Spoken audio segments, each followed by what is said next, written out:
Welcome everyone back to the channel. Yes, welcome to the Football TV, and we are going to be diving right into the videos. A lot of things to talk about, from Manchester United to Chelsea to Bayern Munich to Liverpool. Yes, and David Ornstein latest on Alexander Isak issue.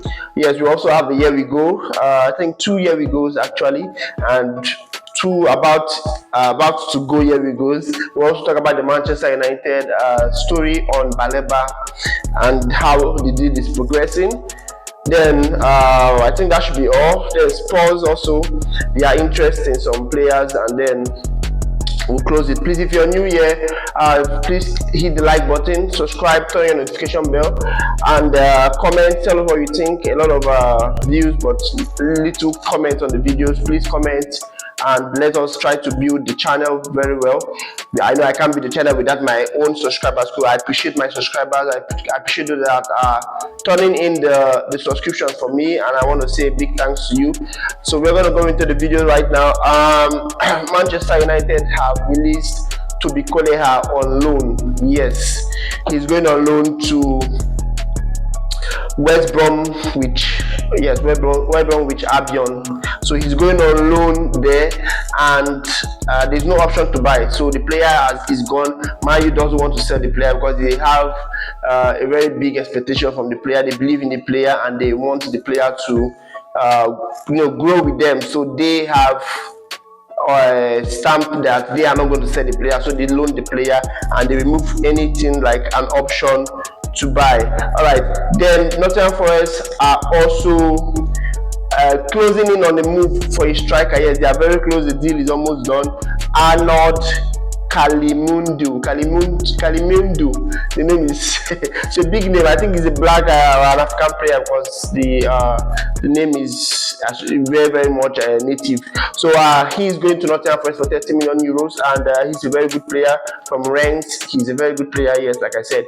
So 30 million euros is the fee, and Nottingham Forest are willing to pay that much for the player.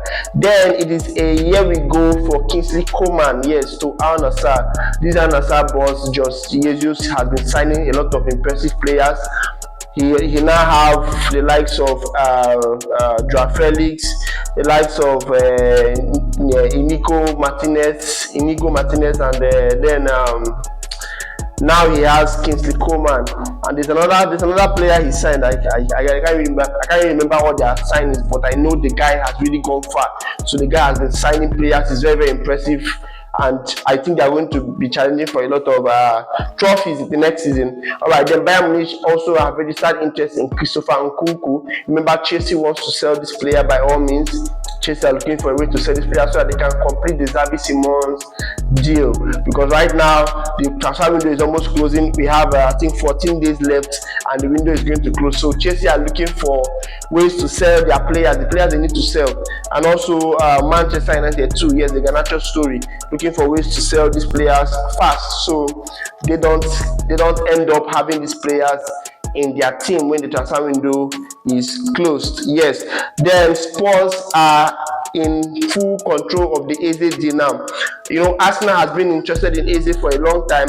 They were told to pay 60 plus 8 in add-ons million pounds for this player, and Arsenal have been beating around the bush since.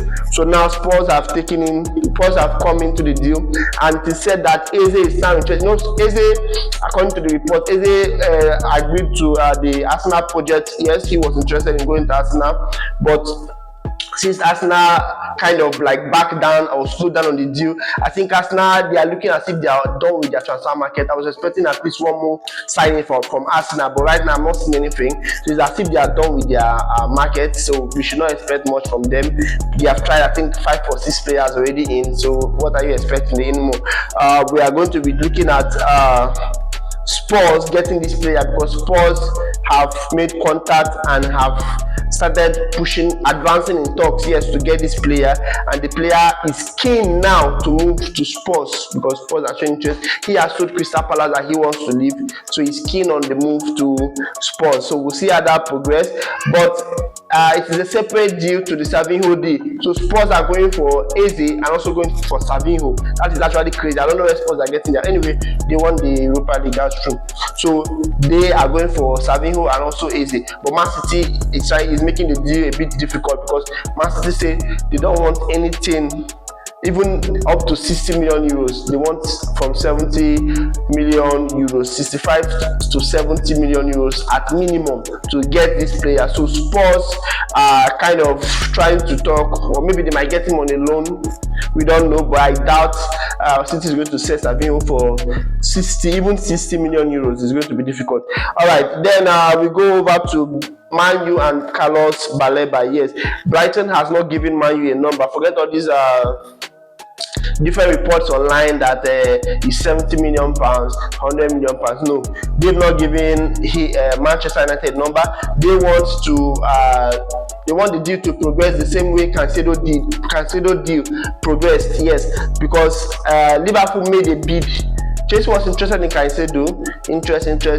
Brighton did not really give them a number, but the player was very important to them, and the player is not for sale. The same thing they are telling Manchester United, that Carlos Baleba is not for sale. So they just told them it's not for sale. We're not selling. Just forget about buying the player. But of course, if you bring a bid that is very interesting, they might want to sell. So they told them that it's not for sale, and they are waiting to see Manchester United's reaction.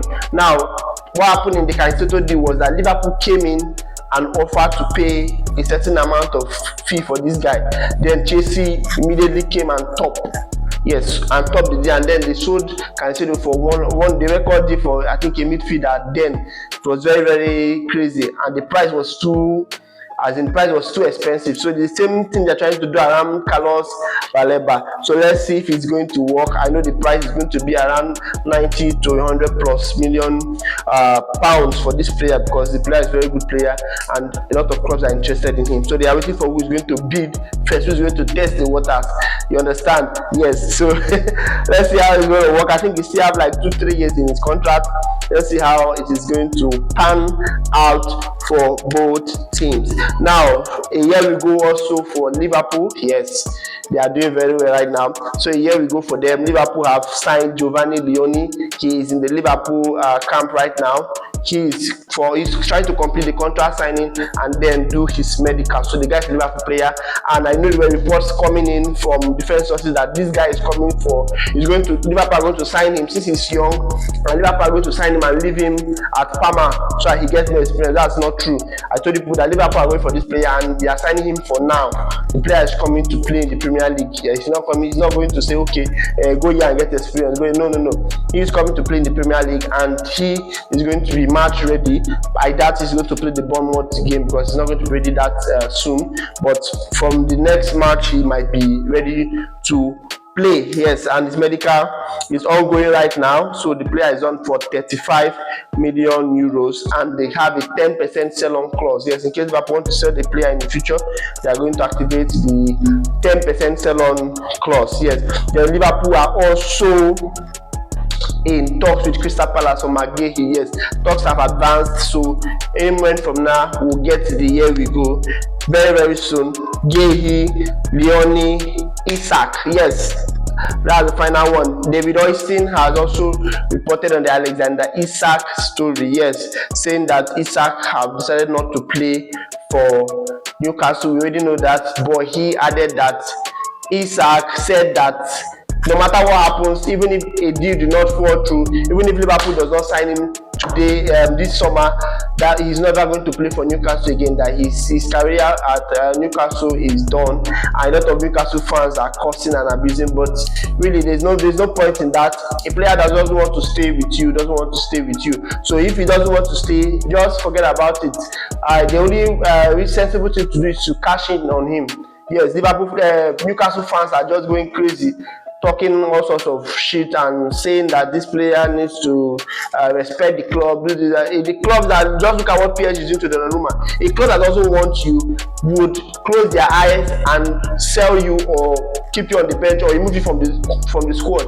So a player that doesn't want a team will still do the same thing because it's now 50-50. Though it is not fair, yes, it's not fair when it happens to anybody, but it is happening. Okay, he wants to go to a bigger club, cash in and move on. Don't rely on the player to stay. Yes, because Newcastle are doing something that is very funny. There are a lot of strikers in the market. You can't tell me that there's no striker in the market. There are a lot of strikers in the market. Why haven't Newcastle signed any striker yet? Now they are completing a deal for a midfielder, Jacob Ramsey from Aston Villa. So they've completed this deal now, and you have a striker issue.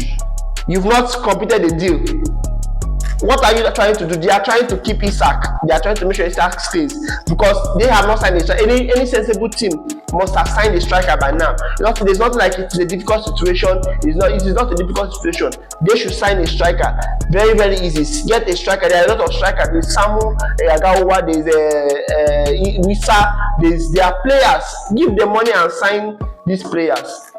And they are beating about the bush. Then it's going to shock them when Isak is not going to play for them, and they will start crying and shouting and doing whatever they want to do, because by that time it's going to be too late. 17 days left. Newcastle think they have the power to do anything to control the will of Isak so that they will make him to stay, but at the end it is going to backfire because Liverpool won't get Isak at the end. Newcastle won't get Isak at the end because Isak won't play. So let's see how it's going to pan out. The video is getting too long. I have to cut it. Thank you guys for watching. See you in the next video. Thanks.